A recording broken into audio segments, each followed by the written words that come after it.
Alright, y'all. It's been a second. It's been a second since I've got a new swimsuit.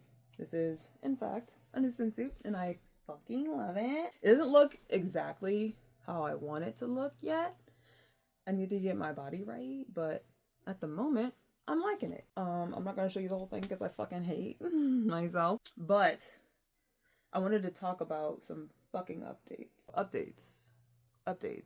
So yeah, I did the assessment like 2 weeks ago, and I'm waiting for the results, the like full written report within the next, I would say, week to week and a half. This past weekend, I went to my first metal concert because something that you might not know about me. Growing up, my parents were very sheltering, and they were not into the fact that I liked metal. They were not fucking into that shit. My favorite band is System of a Down. Love System of a Down. My favorite song is probably Aerials. Aerials is a fucking phenomenal song.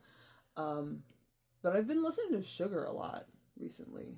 I just like Sugar. But because the experience, the attitude, the expression of metal generally is seen as very aggressive, my parents were not into that shit. My mom went to Catholic school. My dad was a Jehovah's Witness. And so they are not about that shit. They're not about that shit. Oh my fucking God. It did affect the way that, I don't know, I grew up. It did affect like how I saw myself. I wasn't allowed to have posters and stuff. Like I didn't have things up in my room. And now I do because I fucking can. I never went to a concert, and now I do because I fucking can. I can. And so I went to my first metal concert this past weekend, and my neck hurts. My fucking neck hurts. But it was really cool because I got to have like the whole metal experience, but it was very small. It was very intimate. The venue was maybe, 30 by 30? It was small. It was small as fuck. Like 900 square feet? Yeah, no, the floor, it wasn't that big. It was not that big. And there was a mosh pit.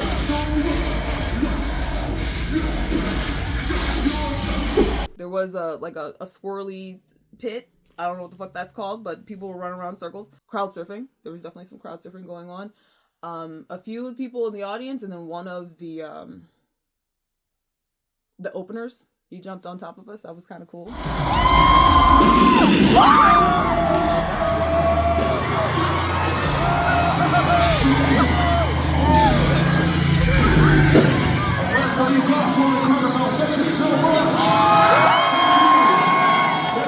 That was pretty neat, actually. I like that. And I'm saying all this shit, like, you don't even know who I went to see. I went to see Sim, which is a Japanese reggae punk band.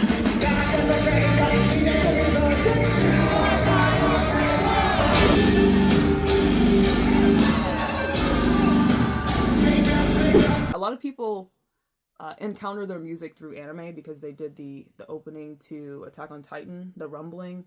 The first song I heard by them was the opening of another Shingeki, but it was Shingeki no Bahamut. That show was pretty good. And I think there was a second part. We never watched the second part, but like I liked the first one. It was a really fun show. It was weird because it's a show based on a card game, like a Chinese card game. And so I was going into it thinking like, this is going to be trash. They're going to spend a lot of money on it. It's not going to have any fucking story. But it was actually pretty good. It was beautiful. You could tell like they put some money into that bitch. Oh my God. But yeah, I really liked the experience. It was exhilarating. It was very fun. My fucking neck hurts. And I have like an old knee injury from for fucking ever ago that kind of activated. Yeah, I was just fucked up. I should have worn my knee brace to the concert, but I did not. And I am suffering for it. Overall, I really enjoyed the experience, and I would definitely do it again, especially in a very intimate setting. I like the small venue. I like being real close. Like I was at the fucking, what is the gate thing? Like I was on it. That was wild. That was fucking wild. It's really cool to have like your first experience be very intense, be like Just a lot going on. I got fucking tinnitus out the fucking wazoo, and I hate saying tinnitus, but that's how you're supposed to say it, because it's not tinnitus, it's not an itis, it's tinnitus. Ends with the US. But still having some issues with the ringing, but I am not like super good at kind of refocusing my mind, but like better than most people. And so when I do have a state of tinnitus, I'm pretty good at refocusing my mind and just kind of forgetting that it's happening. Because that's really what therapy for tinnitus is like forgetting that it's going on. I've always had a pretty uncanny ability to change my mind. When I was a kid, I used to have night terrors all the time, and I was able to, like at 6, start lucid dreaming so that I wouldn't run into nightmares, because if a nightmare was gonna happen, we getting the fuck out of this bitch. We're gonna change that shit up. We're gonna sprinkle some fucking magic dust on it, and we're gonna make it happy. I never went to therapy. I didn't go to therapy for it. Not that young. I wasn't in therapy, but I figured out how to change my mind so that I could lucid dream rather than, suffer through these nightmares that I was having. Pretty good at that. And I'm pretty good at trying to ignore my intrusive thoughts, because I have a lot of them. And from a really young age, I was able to have this. It almost reminds me of Stephen King, like how he will illustrate a coping mechanism.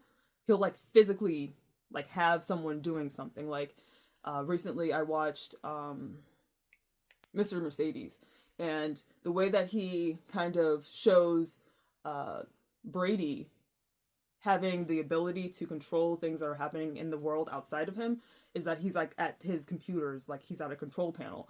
And that is the way that I think of my intrusive thoughts sometimes.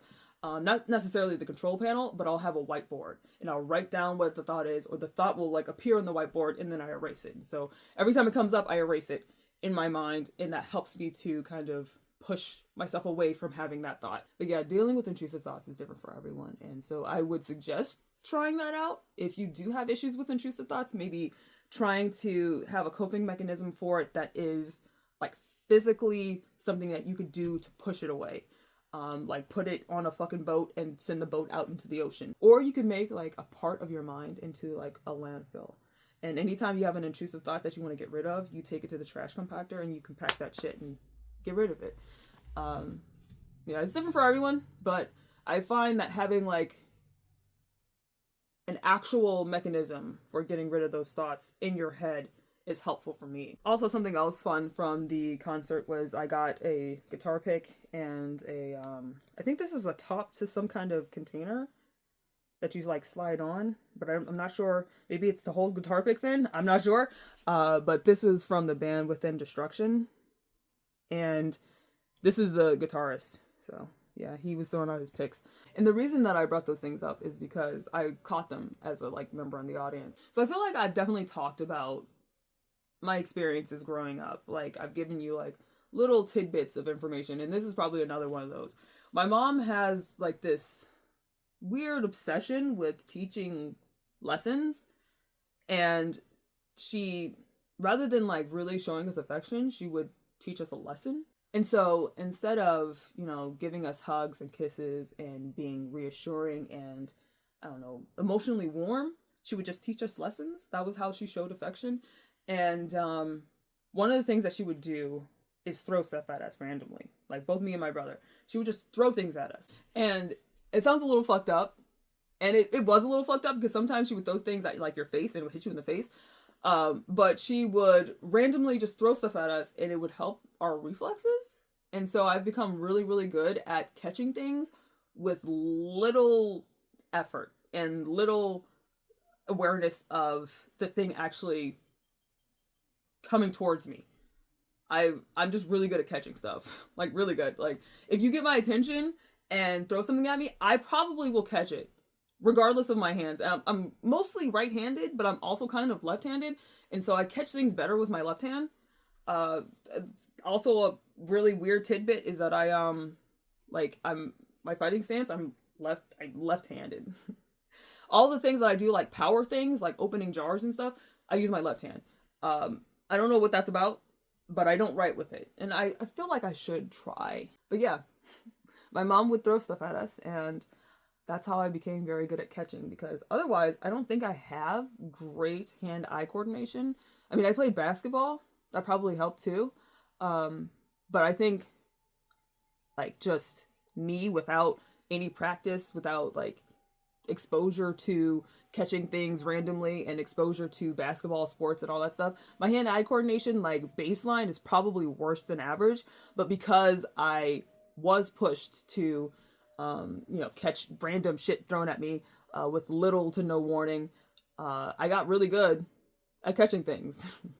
My hand-eye coordination is all right, while my like bodily awareness of like how my body is sitting in space is not great. In fact, I'm part of the mysterious bruise brigade. I just have bruises on me at all times because I walk into stuff and get hit by stuff all the motherfucking time, because I don't connect to my body entirely and know where my body's at within like space time. This past weekend was really nice. I really enjoyed it.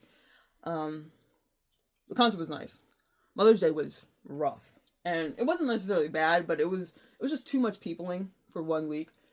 It's too much goddamn peopling, and so like yesterday I slept all day, like literally all day, and I feel a lot better. I mean, I think you can tell.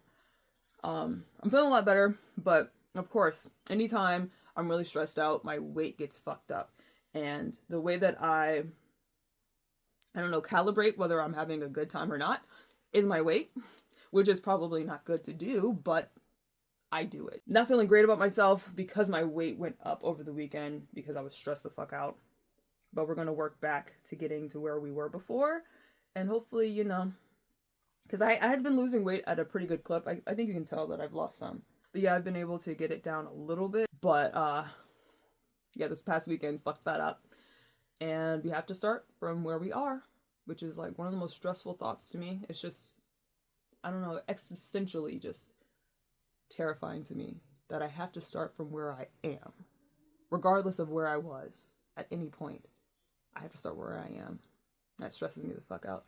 From this moment on, the shit is in your hands. You don't have to go back. I mean, you can't go back, but like if you could go back, I could see myself wanting to go back, because let me start over. Let me just start over and redo that. And I think I would be trapped in that shit. If we could like time travel, that shit, I would be fucked up. So it's for the best that we can only move forward. And so I'm gonna, keep moving forward and do better, because I can do better and I will do better. And yeah. Things are going okay. They could be better, and they will be better. So yeah, I'll talk to y'all later.